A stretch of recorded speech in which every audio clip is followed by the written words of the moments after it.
Oskar Kokoschka's Two Nudes is an Austrian masterpiece painted in Vienna in 1913, just a few years before the start of World War I. The painting is a self-portrait of Oskar Kokoschka and his lover, Alma Mahler. Kokoschka embraces his expressionist style with bold brushstrokes and an emotionally tense entanglement of figures.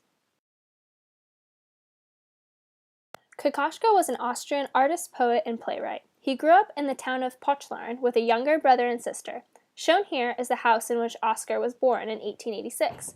Kokoschka published his first book of poetry in 1908, and during the same era, he was considered one of the first playwrights of expressionist drama.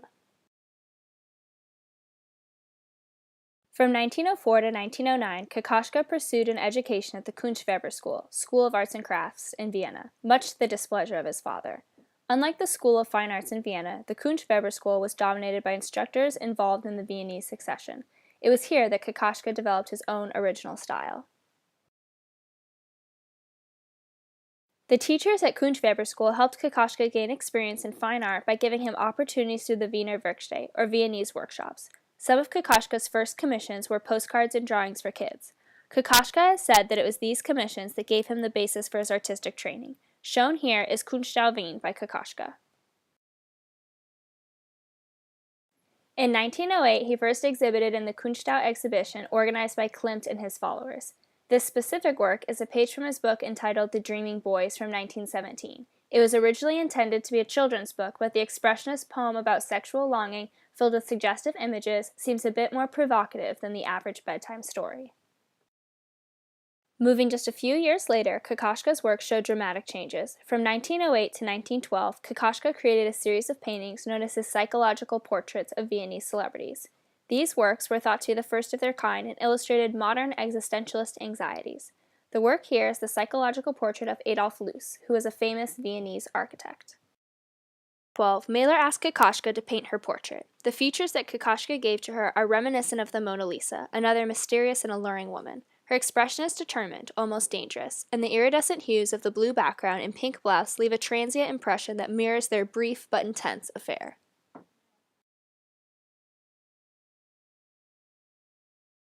In 1912, Mahler asked Kokoschka to paint her portrait. The features that Kokoschka gave to her are reminiscent of the Mona Lisa, another mysterious and alluring woman. Her expression is determined, almost dangerous, and the iridescent hues of the blue background and pink blouse leave a transient impression that mirrors their brief but intense affair. Kokoschka's love for her was a recurring motif in Kokoschka's work. The 1914 painting, The Bride of the Wind, is perhaps the most famous example of this. It was meant to celebrate their stormy affair. Shown here, it depicts Mahler in a peaceful slumber, next to a self-portrait of Kokoschka, who is staring off in deep thought.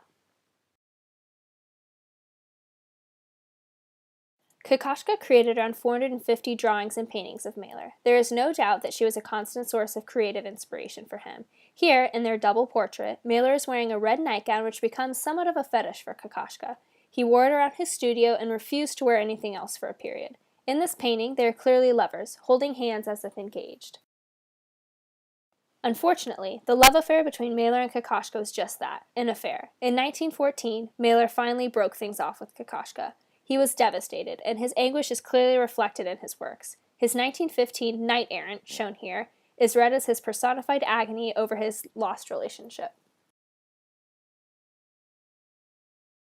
Despite Mahler leaving him, he continued to show his obsession for her through his works and poems. If anything, this heartbreak had the potential to enhance his expressionist work.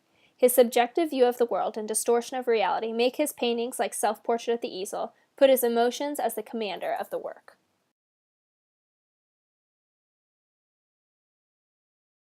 Kokoschka and Mahler responded completely differently to the demise of their relationship.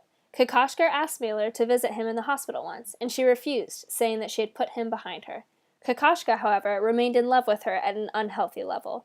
In 1918, he commissioned a life-size doll of Alma in order to console him over the loss of his lover.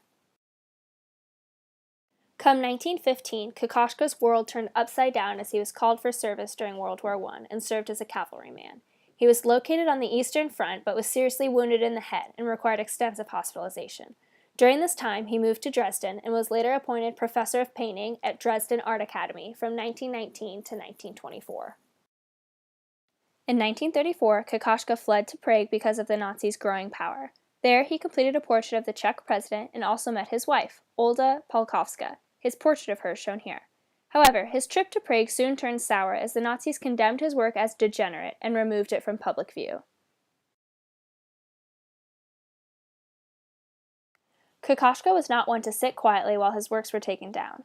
The Nazis made an exhibition of degenerate art, which included 8 of Kokoschka's works.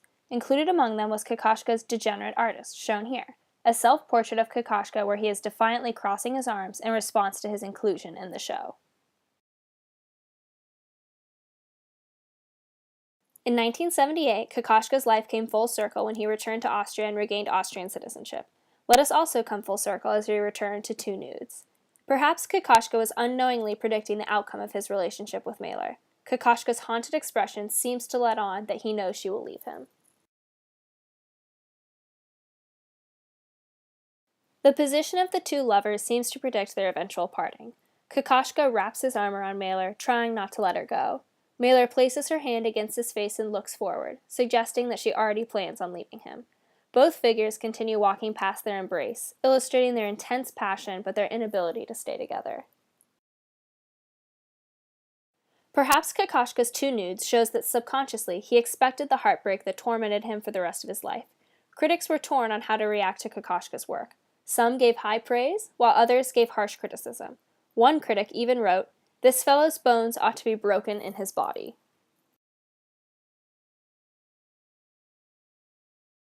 There is no doubt that Kokoschka's personal life had a colossal impact on his art. While he may have been obsessive and at times a little crazy, he embraced his angels and demons and channeled them into some of the most prized possessions of the Expressionist movement. The subjectivity of his works allows us a small glimpse into the tormented mind of a heartbroken artist.